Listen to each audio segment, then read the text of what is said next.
గాజాను స్వాధీనం చేసుకోవడం తమ ప్రణాళిక కాదని ఇజ్రాయెల్ ప్రధాని నెతన్యాహు వెల్లడించారు. హమాస్ను నాశనం చేసి బందీలను వెనక్కు తీసుకువచ్చి ఆ ప్రాంతాన్ని తాత్కాలిక ప్రభుత్వానికి అప్పగించడమే తమ లక్ష్యమని తెలిపారు.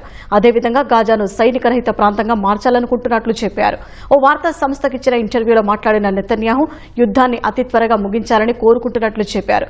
ఒకవేళ హమాస్ దీనికి అంగీకరించి ఆయుధాలు వేడి బందీల విడుదలకు ముందుకొస్తే యుద్ధం రేపటితో ముగుస్తుందన్నారు. ఏదేమైనా గాజాను పాలస్తీనా అథారిటీకి హమాస్కు అప్పగించమని తేల్చి చెప్పారు. గాజాలోని పాలస్తీనియన్లు కూడా హమాస్తో పోరాడుతున్నారని, అందుకే తాత్కాలిక ప్రభుత్వానికి పాలనా బాధ్యతలు అప్పగిస్తామని నెతన్యాహు వెల్లడించారు. వారికి భద్రతను తామే అందిస్తామన్నారు. అంతేకాదు త్వరలోనే భారత్కు రావాలనుకుంటున్నట్లు నెతన్యాహు తెలిపారు. ఉగ్రవాదాన్ని ఎదుర్కోవడం, నిఘా సమాచారాన్ని పంచుకోవడం వంటి రంగాల్లో భారత్ ఇజ్రాయెల్ మధ్య సహకారాన్ని విస్తరించేందుకు విస్తృత అవకాశాలు ఉన్నట్లు చెప్పారు. అమెరికా భారత్ సుంకాల అంశాన్ని ప్రస్తావిస్తూ ఈ సమస్యను పరిష్కరించుకోవడం ఇరు దేశాల ప్రయోజనాలకు మేలు చేస్తుందని నెతన్యాహు అభిప్రాయపడ్డారు.